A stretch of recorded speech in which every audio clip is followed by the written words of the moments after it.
And so these 6 problems are taking us back to where we started with logarithms, which is just saying that I can take an exponential and I can write it as a logarithm. Or I can take a logarithm and write it as an exponential. Those are the same things. I'm just taking the exact same information and writing it in a different form. I'm rearranging my equation. We're going to put this to work for us here pretty soon, but right now we just start with the fact that this is possible. It's a thing we can do. And so when we go and start doing this, I'm going to use my notes. So I start with an exponential in this case. The very first thing I write when I write a logarithm is log. So we start by writing L-O-G, and then the B is the next thing that goes in there. Notice where B comes from in our exponential. It's whatever's raised to a power. So if I come up and look up here, you can see that's the 6. So it's going to be log base 6. Remember, when you write the 6, it is smaller and it is lower. It's a subscript. Next thing we write is the y. Okay, so I go over here, see where y comes from. Notice that's whatever is by itself. And so that, in this case, is the 36. So it's going to be log base 6 of 36. Remember, the 36 is written full size right after that. So then the next thing is the equal sign. I put that in. And then last of all is the x, which you notice is the exponent. And so up here, I can see that's being the 2. And so this is your answer. We end up getting log base 6 of 36 equals 2. Now, as we move forward, you might have needed to use your notes today. Pretty soon you should be able to do these without your notes. If you're working on memorizing it, the first place I always tell you to start is remember that log always equals the exponent. And so you notice whatever the exponent is, that's the number that's by itself when we put it into log form. And if you remember that, then it's just a matter of where the 6 and the 36 goes, just 2 other numbers. You got a 50% chance, even if you're guessing after that, if you remember just that one thing. And actually, you'll figure it out pretty quickly from there, which one is which. We use the same technique here to figure out 2 and 3. I start by writing log, grab the base, then whatever number is by itself, and then it equals the exponent. All right, now for number 4, same basic idea, except we're going the other direction. So I'm starting with the logarithm and putting it in an exponential. Notice when I write it in an exponential form, the very first thing I write is the b, which of course is the base, and in this case you can see that's the 3. So I'm going to start with 3. The next thing I put in is power of x. So you can see, remember log equals the exponent. That's the number that's by itself over here, so it's going to be 3 to the power of 4. Now process of elimination, you should already know what it's going to be equaling over here. But if not, you can always look at the notes. But process of elimination tells us it must be equal to the 81. And yes, 3 to the power of 4 does equal 81 as just one more way to check that and make sure it's making sense for us. All right, from there, same technique. So for 5 and 6, we again just write them each in exponential form. Now there's nothing magical about what each side is, by the way. If, for instance, you had written number 4 as 81 equals 3 to the power of 4, that would still be correct. It means the same thing. There's nothing magical about which one's on the left or the right. It's just a matter of which ones are to what power and things like that. Now, up to this point, all we've ever done with logarithms is switch between exponential and logarithmic form. Today we're going to actually figure out how to make those give us some numbers we couldn't have otherwise found. So we're going to be doing some calculations. Make sure to have your calculator handy. All right, so the very first thing we're going to do here is we are going to do number 1. Log of 30. So for doing log of 30, literally, this is actually just punching it into your calculator. If you are on a graphing calculator, you'll press the log button and you'll actually see on your screen, you'll see the word log appear. If you're doing it that way, you press log, then you type in 30, and then you press equals. If your calculator, though, doesn't work that way, if your calculator is more of a scientific calculator, it won't display the word log on the screen. If you're dealing with that kind of calculator, you have to know how it works here. If you are using one of those, you would first type in 30, then you would press the log button. Whichever way you do it, you should be getting an answer here when rounded to the 100th of 1.48. Make sure you can get that answer before we proceed and start taking a look at how these other ones are going to work. So now that we've gotten that calculation done, we're going to go on to number 2. We're going to figure out what is log base 5 of 20. And for 95% of you, if I say, where's the log base 5 button, you're going to say there isn't one. And in fact, nobody actually has a log base 5 button, but a couple of you might have one that lets you put in whatever base you want, but that's unusual. Typically, calculators just have one button for log. And so there has to be some way that we can make the tool work for us, because it can just do this plain old log. It can't do log base 5. So we have a special formula that we can use for this that you're going to want to get into your note.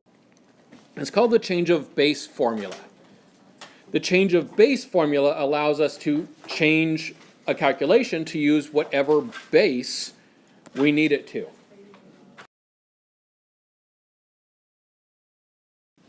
And as you wrote this down, notice a couple little details. Over here, b is the base of my logarithm. However, when I head over here, notice b is no longer the base of that logarithm. This is just log of b. It's not log base b of nothing, it's log of b. And so notice that what this formula does is it makes it so we can just use that log button. You don't need to use any other special base in order to do it. So if we now go back to the problem that we were looking at earlier, log base 5 of 20, we can use that same formula. Now when we write it out in that formula, we know it's going to be log over log. How do you remember which number goes on top and which number goes on bottom? Well, there's two different ways that I remember, but I always remember because of the base. One thing is you can just remember the base goes on the bottom. B's. The base goes on the bottom. Or you notice the base is always written lower, and you notice which one is lower when we write our fraction. Okay? So it ends up being log 20 divided by log of 5. Now to do the calculation. If you're doing this on a graphing calculator again, where it actually displays what you're typing it in as you type it, you're going to type in log 20, and then the critical step with yours, end the parentheses after the 20, and then say divide by log 5, press equals, you'll get the right answer that way. Now if you're using a scientific calculator, instead, remember you got to kind of do the order a little bit differently here. So, on a scientific calculator, you'd press 20, then you'd press log. That number is the log of 20. You will then press divide, then 5 log. Now it's important to understand what it's showing at this point if you're using a scientific calculator like this. When you press 5 and then press the log button, the number that it's showing to you on the screen is what the log of 5 is. It's only showing what log of 5 is at that moment. So to finish your calculation, you would then press equals to actually have it do the division part of it. If you've done it all correctly, you should be getting an answer here of 1.86. Check that you can get that one right, and if you do, and everything's looking good, then go ahead and do the other 3. And when I say do the other 3, write out the original problem on your paper, write out what you're doing to get that answer, and then the answer. Because if you just write the original problem and then the answer, you go back and look on this when you're doing your quiz or something like that, you're going to have no idea where that number came from unless you include that change of base formula. So make sure you're writing out everything you're doing here. If all those other calculations have gone correct, these should be your answers. Take a moment, check them. If you missed any of them, make sure your work is correct over here. And then if the work is correct but the decimal's off, redo that calculation and make sure you can get it to come out correct. Because of course if you know how to do it in theory but not in practice, it's still not going to help you. You got to have the whole picture there. Now after doing this, I would expect you to actually have maybe at least one question in mind. if in order to figure out what this was, we had to do log 20 divided by log 5, what does log do? What does just plain old log mean? So like when you did log 30 up here in number 1, what did that number actually represent? Well, like most things in math, there is an assumed number involved. So there is a base that's assumed to be here. Now, the question is, what is that number, right? It's not 0, and it's not 1, and it's not 2 either. It's not like a square root where it'd be a 2. It's actually a 10. And it might be worth noting that that base is a 10 in your notes as well, so you remember that. But now, usually then the question is, okay, why 10 though? Why would they choose to make it 10? The short answer is that basically it's because we operate in a base 10 numbering system. That's the fancy name of it. Because we have 10 digits in our numbering system. 0, 1, 2, 3, 4, 5, 6, 7, 8, 9. And since we have 10 digits, every operation we ever do is in base 10. And so for logarithms, we do logarithm base 10. All right, so we're now switching gears a little bit. We were dealing with logarithms, but I don't want to just drown your brain in the logarithms. Otherwise, it'll all start swimming together and all that kind of stuff. So we're also going to take a look at what about this? When it comes to graphing the exponentials that we started working with graphing yesterday. So today we're going to be taking a look at graphing 1/2 to the power of x. Now yesterday we looked at lots of whole numbers to the power of x. It's like we did 2 to the x, 3 to the x, stuff like that along the way. 1/2 to the x. Well, what's that going to do? Well, remember when we had 2 to the power of x? As we went to the right, I doubled the height of every point. When it was 3 to the power of x, as I went to the right, I tripled the height of every point. 4 to the x, we multiplied our heights by 4, right? In this case, what do you suppose the 1/2 is going to do? Compress it. It's going to be multiplying our heights by 1/2. And that's basically all it's going to do. Now, because of that, now let's take a look at the details here. Let's start putting those in. The parent function. In this case, this is the parent function. There's nothing added or subtracted. The fact that it's 1/2 on the inside isn't a transformation. It just means the 1/2 is our base. So there's no transformations. And since there's no transformations, our asymptote is still exactly where it was with whole numbers. It's still going to be at 0. And so the very first thing we do on our graph as well is we draw the asymptote in. Draw that dotted line in at 0. And yes, even do that when it's the x-axis. I know it's really tempting, especially when it's the x-axis, to skip that step. But if you skip it, then you don't know if you meant it to be 0 or if you just forgot to draw it in. By drawing it, you know where it is just by glancing at your graph. Now, yesterday, when it was 2 to the power of x, we started up 1. When it was 3 to the power of x, we started up 1. When it was 4 to the power of x, we started up 1. Where do you think 1/2 to the power of x is going to start? Up 1. Why? Because what's anything to the power of 0? 1. Including 1/2 to the 0. And so when x is 0, y is 1. That is a beautifully consistent rule that you can use and that you can see come up over and over again whenever we're dealing with these exponentials. We start up at 1. Now, once we have that, now we can use what we were talking about earlier. As I go to the right, I'm going to be multiplying my height by 1/2. So then, I start at 1, and as I'm heading this way, half of 1, of course, is 1/2.